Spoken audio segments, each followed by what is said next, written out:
contains many parables and comparisons of metaphors for teaching us understanding. I find the summer season on the calendar to be ripe, pun intended, with such comparisons. We've had the contrast of the wheat and the tares a month ago, and now the grape harvest season is at hand, and the comparison of the true vine and the vine of Sodom. This video complements the understanding communicated in our recent Bearing Fruit videos series, Part 1. I hope you compare them. We've been teaching on counterfeits and learning to inspect the produce before you consume it, learning the importance of remaining clean. Moses wrote thousands of years ago of such types of contrasts in the book of Deuteronomy. Verse 32, chapter 32, I'm going to read verses 31 and 32. For their rock is not as our rock, even our enemies themselves being judges. Verse 32. For their vine is of the vine of Sodom, and the fields of Amorah. Their grapes are grapes of gall, their clusters are bitter. And just so we fully understand the grapes of gall from Sodom and Gomorrah, I'll be doing a word study on all the types of fruit, including grapes, in the next week or so. So be sure to subscribe to our channel and with your notifications on. Now, Isaiah continues. Moses wasn't the only one. Isaiah continues the contrast in his very first chapter. I'm going to start reading it. Read verse 9. Except Yahuwah of hosts had left us a very small remnant, we should have been as Sodom, and we should have been like unto Amorah. Next verse, verse 10. Hear the word of Yahuwah, ye rulers of Sodom, give ear unto the law of our Elohim, you people of Amorah. Now, Isaiah here is bluntly calling his own people, the majority of Yahuwah's people, to be just like those of Sodom and Amorah. They might have thought they were drinking some beautiful cup of new wine, but the prophet clearly says that's not so. They were gulping down the counterfeit. And Jeremiah told us in his chapter 8, verse 8, that there are counterfeits, that there was a lying pen of the scribes. Jeremiah also wrote in chapter 23, verse 14, I have seen also in the prophets of Jerusalem a horrible thing. They commit adultery and walk in lies. They strengthen also the hands of evildoers, that none doth return from his wickedness. They are all of them unto me as Sodom and the inhabitants of Amorah. That's some powerful language there from Yahuwah through the prophet. It continues in Ezekiel. He wrote similar words. You see, Yah spoke through many prophets on the same issue. It's one of importance and one to really notice. Maybe you've not seen all these placed together before like this. In Ezekiel chapter 16, verse 46, talking about his people, and thine elder sister is Samaria, she and her daughters that dwell at thy left hand, and thy younger sister that dwelleth at thy right hand is Sodom and her daughters. Now, we teach online word studies in Paleo Hebrew, and I have a challenge for my students I want to put here, because this is some powerful contrasts and a stern warning. If you are interested in delving into the ancient biblical language to increase your understanding of Scripture, I've left some links below in the description on how to contact us. We teach online. The teaching in this week's calendar episode will help to explain the grapes of Sodom.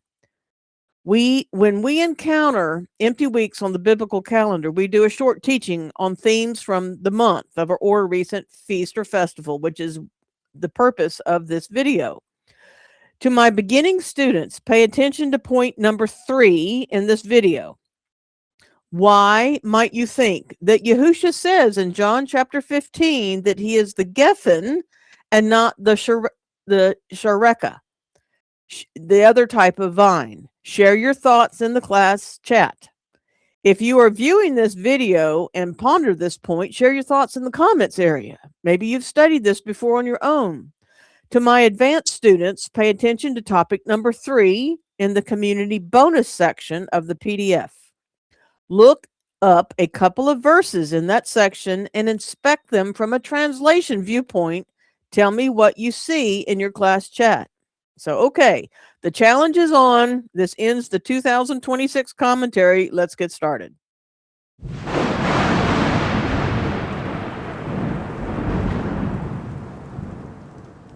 Welcome to Numbering the Days channel. It's week 21 on the creation calendar. And we are starting off on day 20 this week. It's the 21st week of the year. It's the 141st day of the year. And all that we have on the calendar this week is we are counting down to new oil, starting on day 18. This is the week where they would be harvesting the grapes, and there's another 49-day count that's going to take everybody to the Feast of New Oil, and that is all that's on the calendar this week. So now on to the bonus.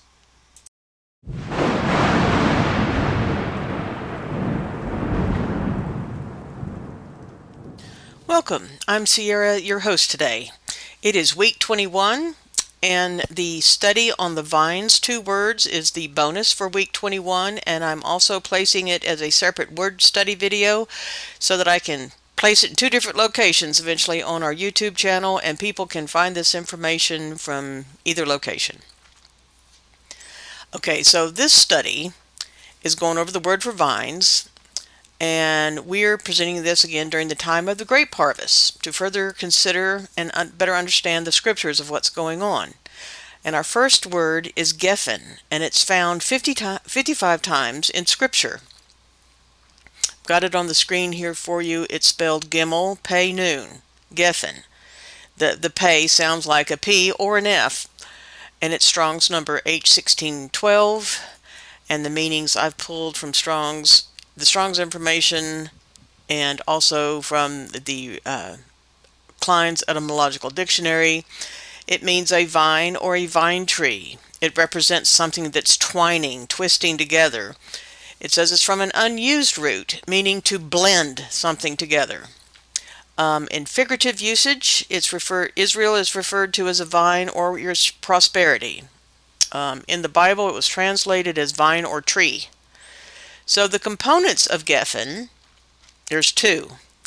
We have the first 2 letters, the Gimel Pei, and the second 2 letters, Pei Nun. Both of those are words. So Gimel Pei, here's your Strong's numbers. It's got multiple Strong's entries, means upon the back, something on the back. The body of a person or a wing of a bird. Of course, they're attached to the back of the bird. It's from an unused root meaning to arch. Wings, if you think about a bird's wings, it forms an arch as it's flapping its wings, and your back is also an arched structure with the rib cage. It also says by extension, the body or the self. It refers to high places. Of course, birds go to high places. And then there was another thing that was really interesting. It's been referred to as himself. Now, it's in Exodus 21:3. We're going to look at it in just a little bit. And it means without his woman. If the man is without his woman, then he's by himself. He's geffen, which I thought was really interesting. Now, Pei Nun in Arabic means a kind, species, or type. They really don't have, in Klein's Etymological Dictionary, a Yahudyath meaning. It was all foreign words. So in Arabic, and, I know back, that's another discussion. Okay, Greek. In Greek, Pei Nun means Pan, the myth god. We all have heard of Pan. Okay. They've also put in information that this word is supposed to mean used as a result of something you fear or wish to remove. So you take evasive action. Okay? In the verses, it was translated as like lest or not or beware lest this happen to you. It's the word pan. So when I thought about alternative meanings for these components, this was an unusual word to do. I'd never done it before until right now when we've been doing this study this week. I thought, okay, we're going to beware of wings or extensions. We're going to beware of arches of high places. I know there was a famous arch that traveled around the world not too many years ago that got a lot of attention, and it was not an arch you'd want to go through. You would be aware of it. Something upon the extensions or backside relating to kinds or species of DNA is something hijacking your DNA, hijacking your backside. Something upon the extensions or backside to be aware of and avoid. I mean, this was hard to kind of put together. And that's the best I could do. If you have any other suggestions, please leave them in the comments. Okay, so when I thought about the Yahudyath letters themselves, I'm seeing that what was nurtured inside, the Gimel energizes it, and it's coming through an opening or a portal to burst through. See, like this is like the birthing process, and something has been energized and is coming through. It could be a portal, a multi-dimensional portal. It could be coming through the birth canal, but it's coming through some sort of opening and portal, and it's going to manifest. Okay, so the vine, like Yahusha says, he's the vine and we're the branches. Well, we're supposed to abide in him, and his life comes through us, his presence, his ruach comes through us to manifest. It's coming through. It's going to geffen. It's going to come out of the branches. Okay. The next word that's been translated vine in English is sharaka or shareka. I'm not the expert, I've told you many times before, on pronunciations, but it's Sheen Resh Kuf. It's only found in 3 verses, so we have 55 for Geffen and 3 times for sharaka. I think that's kind of interesting. Here's the Strong's reference number for you. Its basic meaning is a choice species of vine, or the choicest grapes. Notice they put the word species in there. And you really don't think of a vine as a species, but, back up here in Arabic, they're picking up on the fact that this somehow is a species it's a kind. Okay. Remember, Father said, don't mix kinds. Kind is supposed to reproduce after kind. Okay. In the biblical usage, it's either been called the choice vine or the noble vine. And it's got 2 component words. Sheen Resh is the first one, which is where we get like Shar Shalom, the Prince of Peace. It's the Shar word. Prince, ruler, leader, chief, chieftain, captain, ruler of rulers. And the Red Dictionary, Klein's adds chain and bracelet. I don't know. That didn't seem to have any relevance to me other than vines are a chain. I mean, they twine around and they look like a chain. I guess, you women have the bracelets that they put their trinkets on. So that could be where that comes from. I want you to also note, if you were to remove the kuf and put a yod there, then you have Sarai's name before it was changed. So this is Prince, ruler, chief, captain, Prince. The second word is resh kuf. Here's your references for it, and it refers to the temple part of the head, the thinnest part, thin and lean. So we all know where our temples are. Okay, and when I came to alternate meanings on this, I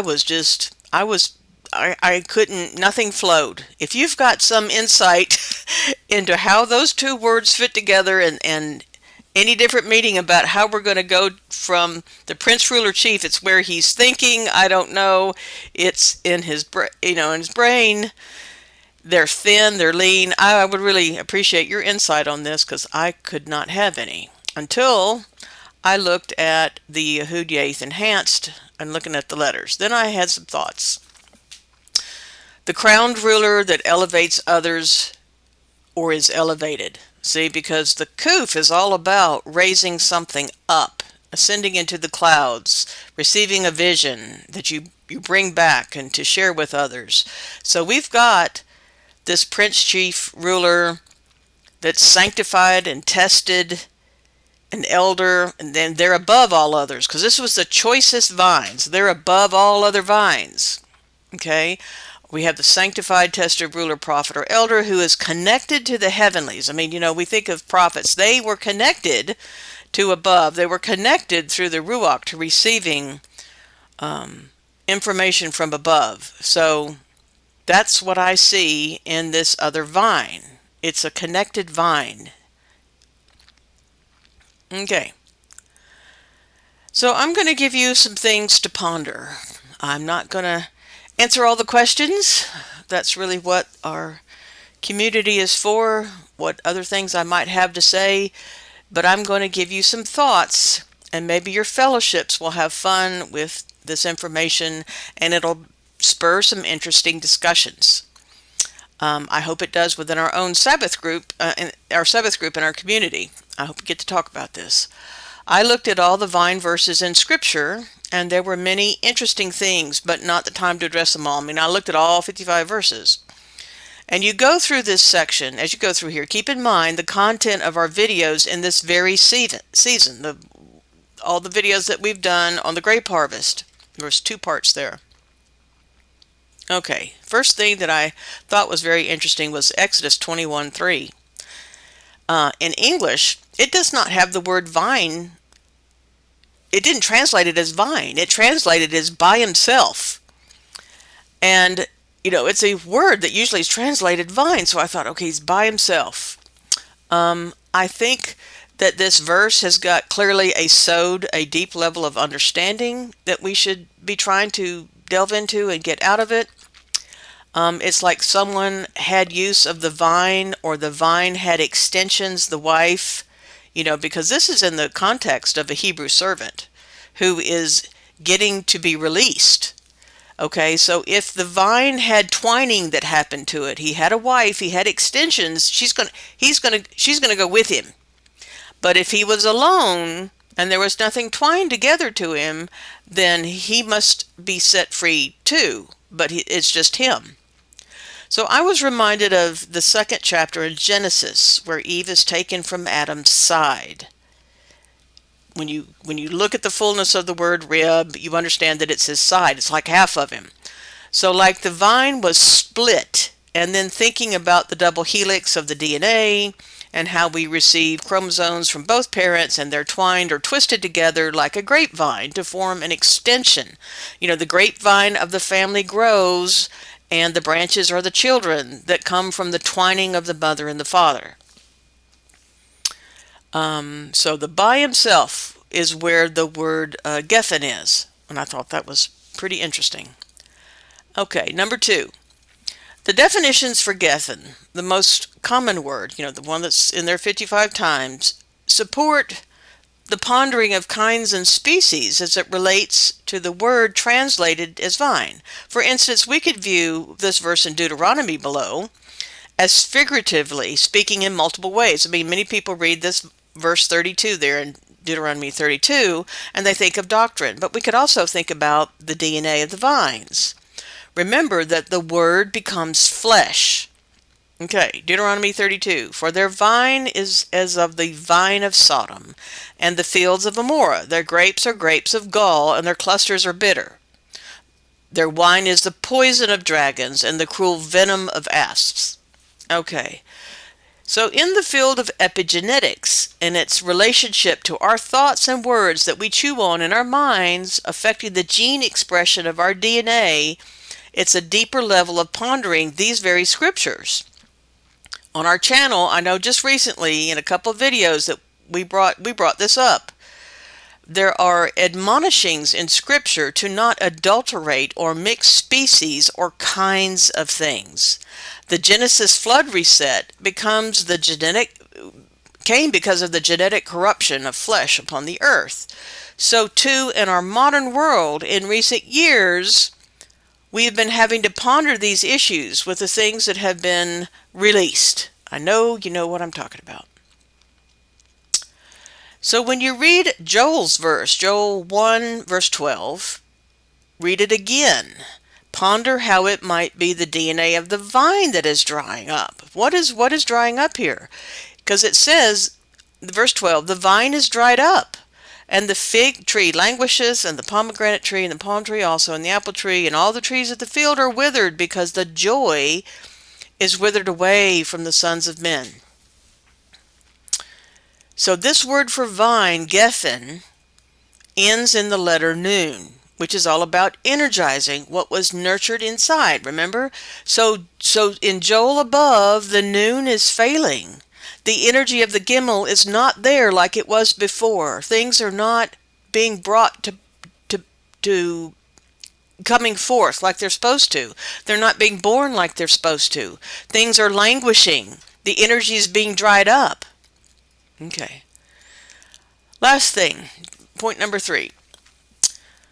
The last thing I'm going to mention is when you are studying words like this and you find one word that's 55 times in use and then another word, the sharaka, that's only used 3 times, it should get your attention. What is the difference? What is special about those 3 verses that the scribes did not use the other main word? I mean, sometimes when I've studied, I've had to ask myself, why did they pick this word when there's another word that you would think would fit it better? I mean, why did the scribe use this one? So why was the word chosen? And how does it set apart these 3 verses from the other 55? See, these 3 verses, you should think about them in reference to the other ones. Like, how are these different? What is it trying to tell me? What is the choice vine? Okay. Genesis 49:11 is one of the verses.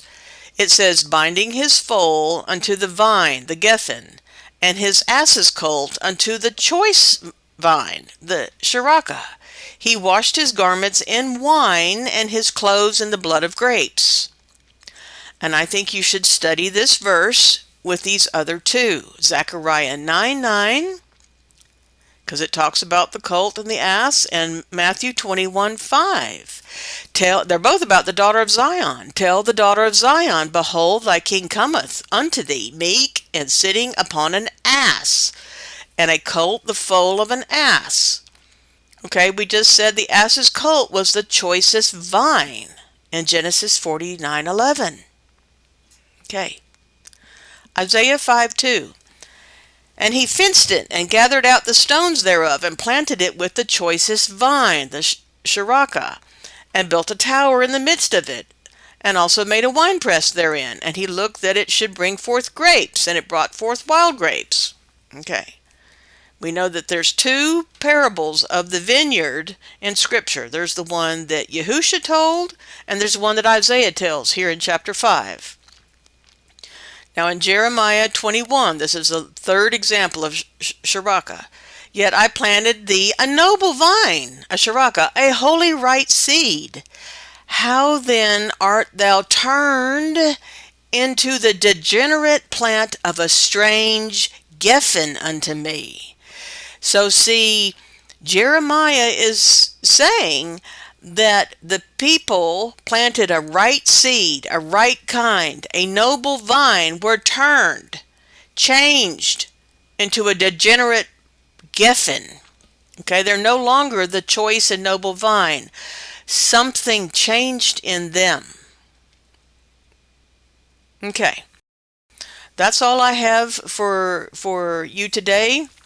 And for those in our community that study with us, and when you go and find this PDF, there is a bonus section that I'd like to talk about on Sabbath.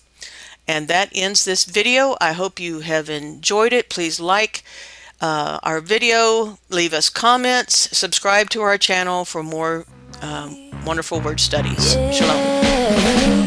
Body all the time, never takes a break, he's always right. Working all day and every night. Money all the time, he never shifts at all, he stays the same.